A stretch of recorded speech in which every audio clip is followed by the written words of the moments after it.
Hello everyone, welcome back to our YouTube channel. Hope you all are doing great. Before moving on, don't forget to subscribe.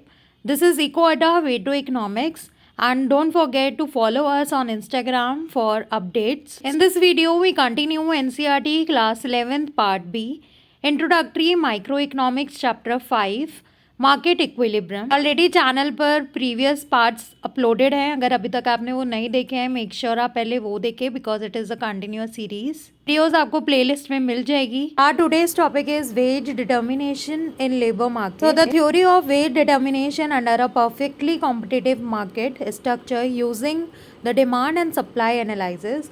Okay, so demand और supply analysis से हम wage determination कैसे करते हैं, we will study that. The labour market and the market for the good is with respect to the source of supply and demand.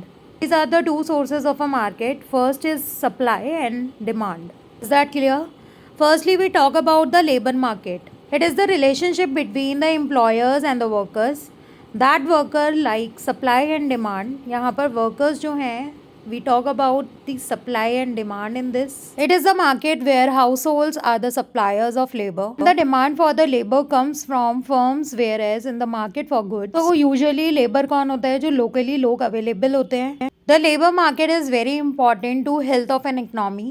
और market में जितने goods की डिमांड होगी उतनी ही डिमांड लेबर की भी होगी, क्योंकि अगर ह्यूज अमाउंट ऑफ गुड्स को प्रोड्यूस करना है तो उस हिसाब से लेबर भी ज़्यादा चाहिए. Next is the wage rate is determined at the intersection of the demand and the supply curve of labor. As you already know, demand curve जो होता है वो downward sloping होता है and supply curve is upward sloping. So where the both curves interact each other, that point is known as wage rate, where the demand for and the supply of labor balance. Also keep in mind that the factor of labor is the only variable factor of production, and labor market is perfectly competitive. Basically, labor is the only factor in the labor market is perfectly competitive. Hope it is clear. The next is the firm being a profit maximizer will always employ labor up to the point. Her firm profit maximizer चाहती है. Where the extra cost she incurs for employing the last unit of a labor is equals to the additional benefit she earns from that unit. जितना आप additional units बढ़ाते जाओगे उतना extra cost भी incur करना पड़ेगा किसी भी firm को. Therefore, for extra each unit of labor she gets an additional benefits equal to the marginal revenue times the marginal product, which is called the marginal revenue product of labor. It is denoted as MRP in bracket L. So extra one unit is equals to the marginal rate. So we can written this as W is equals to MRP in bracket L. The wage rate is equals to the marginal rate of product with the labor, and the marginal rate of labor is also equals to the marginal rate into marginal product of labor. Here W is the wage rate. So here the employee's labor up to the point where the marginal revenue is multiplied by the marginal product of a labor. Are clear? Then next, when we are dealing with the perfectly competitive market form, the marginal revenue is equals to the price of a commodity. MR should be equal to the price. Okay.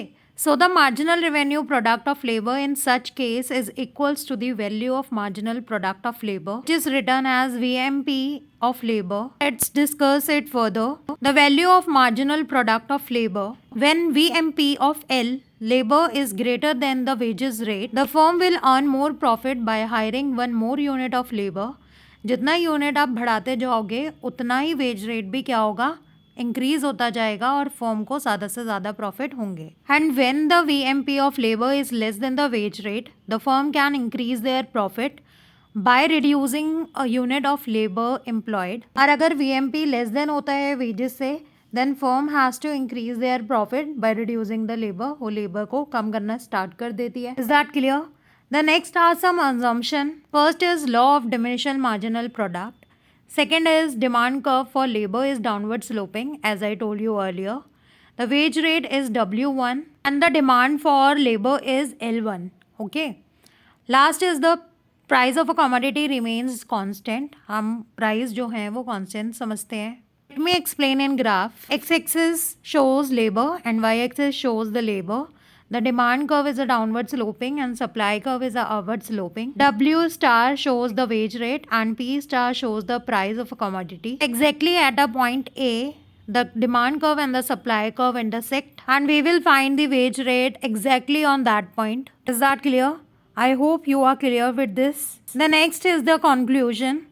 With an upward sloping supply curve and downward sloping demand curve, the equilibrium wage rate is determined at the point where these two curves intersect. Is that clear? This topic is over here. I hope you like the video and don't forget to